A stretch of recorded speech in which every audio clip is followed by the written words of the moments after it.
C'est un sacré week-end auquel se sont préparés les joueurs du SCO pendant toute la semaine. Samedi, en fin d'après-midi, ils joueront au stade Bollaert de Lens face à la mythique équipe des 100 et or. Lens, équipe descendue de Ligue 1, à l'histoire exceptionnelle mais déjà en pleine réussite cette saison.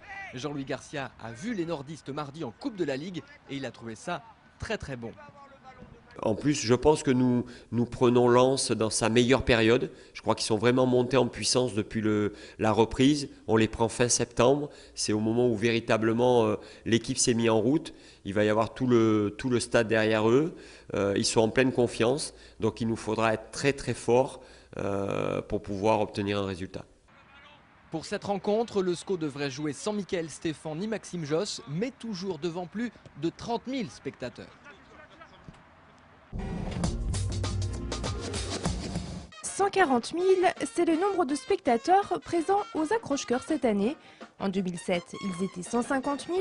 Il faut dire que l'édition précédente avait profité d'une météo un peu plus clémente. L'année prochaine, les festivités devraient s'étaler sur 10 jours au lieu de 4 habituellement. Moi, je me suis trouvé à être interpellé par un ami qui me dit mais on pourrait peut-être faire quelque chose avec les bouchons. Ne jetez plus vos bouchons de liège. Après le plastique, ce sont ces derniers qui sont désormais recyclés. L'association Alice Atelier à la Pommeraye, spécialisée dans le recyclage de matériaux, développe ce concept depuis un an. Le recyclage du liège est beaucoup utilisé dans les pays du Nord. La France, elle, s'y intéresse tout doucement. Pourtant, ce dernier arrive à épuisement. Il est donc temps de le recycler. On s'est dit on va essayer de récupérer ce liège parce qu'il a une valeur, il a des caractéristiques intéressantes comme isolant, aussi bien un isolant phonique que thermique. Ainsi, c'est à l'isolation des maisons que sert le liège. Les bouchons sont collectés dans une cinquantaine de lieux du département, puis ils sont triés et broyés. Donc toujours les mêmes consignes par rapport au tri, hein. Tout ce qui est imitation liège, plastique on ne met pas, les bouchons Porto avec les trucs capsules on ne met pas, hein, d'accord ? Une activité dans l'air du temps puisqu'il s'agit de recyclage. Écolo, l'association Alice se veut également sociale puisqu'elle emploie 30 personnes en contrat d'insertion. Véronique notamment vient de signer un contrat d'1 an et quoi de mieux qu'un travail qui rejoint ses propres convictions. Ça fait 20 ans que je pratique le recyclage, donc j'ai toujours été très écolo, donc ça tombe bien. Je suis toujours promenée avec un sac plastique pour ramasser les ordures, donc je suis dans mon élément. Une fois le liège broyé et conditionné, il est vendu aux entreprises et aux particuliers. Samuel Poupin, par exemple, retape une grange depuis 1 an. Il a choisi d'isoler les murs et la toiture avec du broyat de liège. Je me suis positionné pour utiliser ce matériau parce qu'à la fois je m'insère dans une filière de récupération, d'une part, et puis d'autre part, c'est un matériau qui présente des propriétés d'isolation qui ne sont pas égalées par la laine minérale. Pour isoler sa maison, Samuel a acheté 10 mètres cubes de broyat, soit une facture de 1 000 €. Et combien ça vous aurait coûté avec n'importe quel autre matériau moins cher? Je sais pas. De toute façon, j'ai fait aucune comparaison parce que pour moi c'était clair, c'était ça et rien d'autre. Si l'on veut comparer, le liège est effectivement plus cher qu'un isolant classique, mais réputé plus résistant dans le temps et puis plus écologique. Quant à l'objectif d'Alice Atelier, il est de récupérer 20% des bouchons du département. Pour l'instant, il n'en récolte que 6%. Plus d'infos sur le site internet alice-atelier.fr.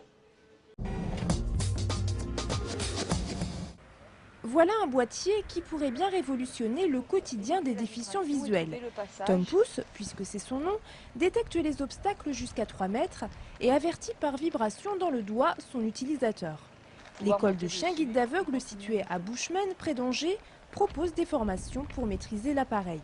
Le boîtier va permettre à la personne d'anticiper et de naviguer au final autour des obstacles sans se heurter et avec une certaine fluidité tout en étant connaisseur de son environnement où elle navigue.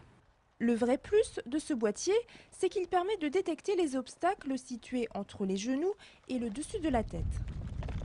Tout ce qui est au vent, tout ce qui est parapluie, parasol,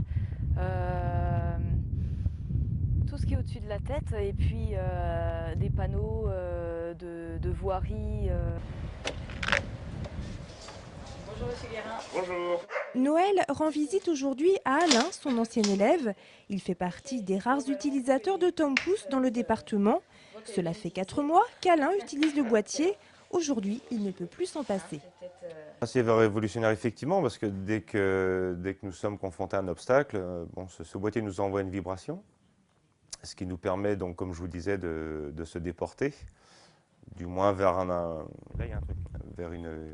endroit où on peut éviter cet obstacle, ce qui évite déjà d'abîmer la canne et encore plus le propriétaire. On va où, ma petite dame? Je vous emmène où? L'école de chiens guides d'aveugles organise une journée porte ouverte dimanche prochain. Des démonstrations de cannes électroniques seront proposées. Excusez-moi, il est à vous ce postérieur? À votre avis? Somptueux. Comment s'appelle-t-il? Gros popotin, pour les intimes. Bonjour, gros popotin. Pour sa première création de la saison 2008-2009, Frédéric Bélier-Garcia, qui dirige le nouveau théâtre d'Angers, a décidé de nous surprendre. Le metteur en scène angevin nous propose en effet de découvrir Jacobi et l'Edental, une pièce pour le moins originale, composée de 30 tableaux et de 12 chansons. Pourquoi? Parce que... Alors là, je suis ébloui. C'est vraiment une comédie, c'est très drôle, mais ça raconte des choses parfois assez désespérées sur l'amour, sur les rapports amoureux. Donc les trois personnages sont dans des solitudes et essayent de croire à une vie possible ensemble, et puis bon, n'y arrivent pas vraiment. Quelle femme! Et pourquoi est-ce que je m'emballe à ce point? Parce que d'un côté, il y a la chair et de l'autre l'art. Un des mélanges les plus émoustillants.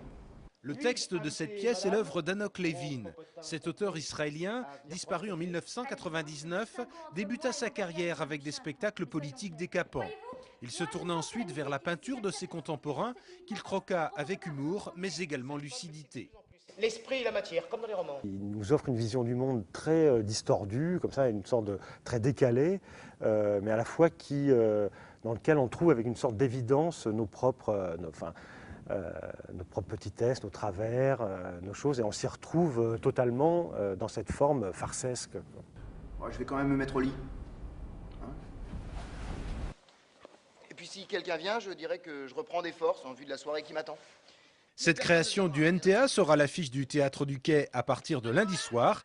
Elle y restera jusqu'au 12 octobre prochain. Ah, monsieur Sœur? Mais parfaitement, tu vas pas tarder à me voir dehors.